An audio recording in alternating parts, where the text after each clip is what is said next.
Assalamualaikum warahmatullahi wabarakatuh. Berjumpa lagi dengan saya di Arfan Saputra Channel yang membahas sharing tentang BLT atau Bansos.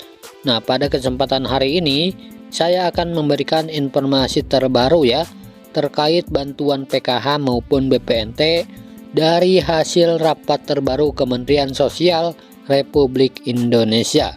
Nah, kira-kira ada informasi terbaru apa ya? Kalian simak video ini sampai selesai dan jangan di skip-skip agar tidak gagal paham. Nah, oke teman-teman, tanpa berlama-lama mari kita langsung saja pada berita intinya. Nah, di sini ada salah satu informasi terbaru ya teman-teman terkait ketetapan Kementerian Sosial Republik Indonesia soal syarat sebagai penerima bantuan PKH maupun BPNT. Nah, syarat-syaratnya adalah sebagai berikut ya teman-teman untuk para peserta penerima PKH yang bisa cair bantuan PKH-nya di tahap selanjutnya. Nah, yang pertama syaratnya itu adalah harus terdaftar di dalam DTKS. Nah, karena setiap bantuan sudah ada ketentuannya ya teman-teman, yaitu harus terdaftar di dalam DTKS. Nah, sekarang ini semua bansos mengacu pada data-data atau nama-nama yang terdaftar di dalam DTKS. Nah, jadi jika kalian belum masuk ke dalam DTKS, kecil harapan ya untuk mendapatkan bantuan sosial. Nah, kemudian yang kedua, syarat untuk layak mendapatkan bantuan sosial di tahap selanjutnya adalah dinyatakan masih layak oleh pihak pemerintah daerah masing-masing melalui aplikasi 6NG yang diupdate setiap bulan sekali ya teman-teman oleh pemerintah desa masing-masing. Nah, jadi untuk menentukan masih cair atau tidaknya, kalian harus dinyatakan masih layak ya oleh pemerintah daerah masing-masing yang melakukan update data atau verifikasi data. Nah, kemudian yang ketiga, syarat untuk mendapatkan bantuan sosial itu adalah masih memiliki komponen seperti komponen kesehatan, komponen pendidikan, dan komponen kesejahteraan sosial. Nah, untuk komponen kesehatan itu meliputi ibu hamil dan anak balita.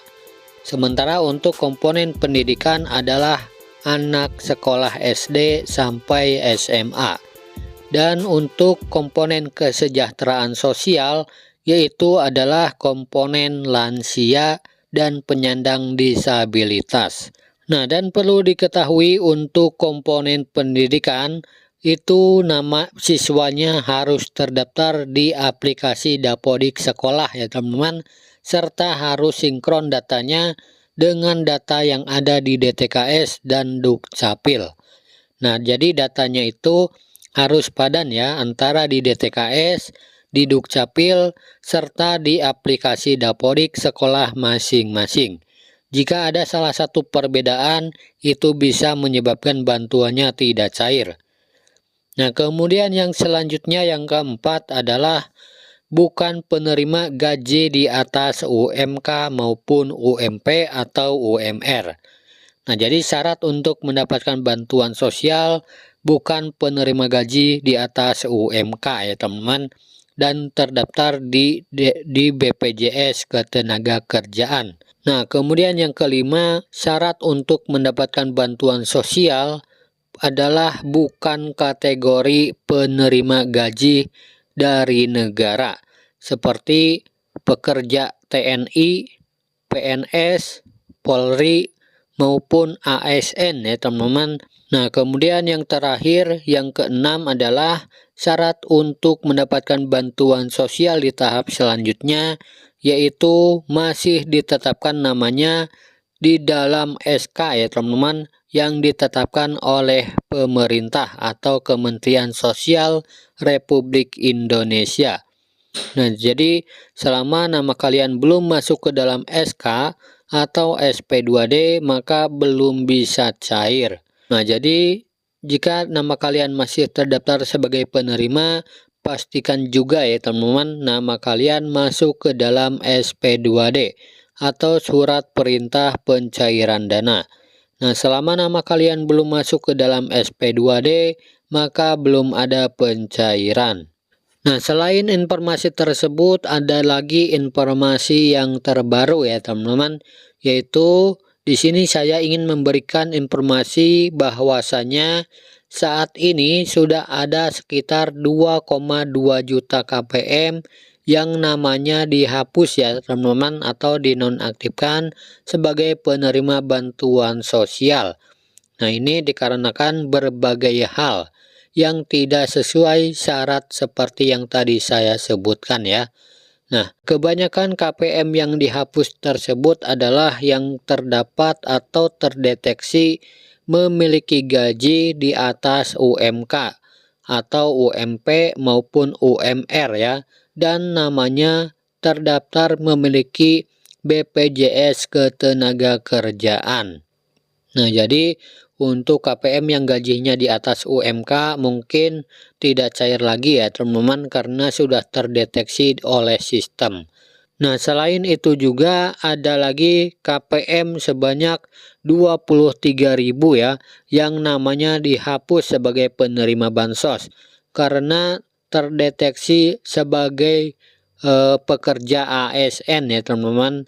Nah, kemudian ada juga 13.000 nama KPM terdaftar pada Dirjen AHU.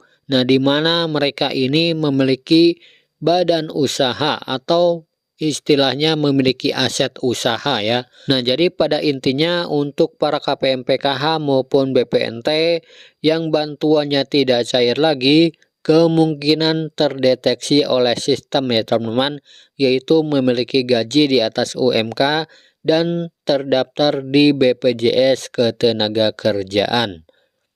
Nah, jadi untuk masalah kenapa bantuannya tidak cair tetapi masih layak menerima bansos, silahkan usul lagi ya teman-teman ke pemerintah desa masing-masing. Nah, kemudian untuk masalah jadwal pencairan bantuan PKH tahap keempat dan BPNT tahap kelima, baik yang lewat kartu KKS maupun yang lewat kantor pos Indonesia, ini diprediksikan akan dimulai pada pertengahan bulan Oktober nanti ya. Nah, jadi sekali lagi prediksi ya teman-teman, ini hanyalah sebuah prediksi bahwasanya untuk bantuan PKH tahap keempat dan BPNT tahap kelima diproses pada pertengahan bulan Oktober ya teman-teman. Nah, jadi ditunggu saja dan berdoa saja semoga lancar dan secepatnya dicairkan. Nah, jadi itulah informasi terbaru untuk para KPM PKH maupun BPNT ya, dari hasil rapat Kementerian Sosial Republik Indonesia. Nah, semoga video ini bermanfaat. Sampai jumpa di video selanjutnya. Wassalamualaikum warahmatullahi wabarakatuh.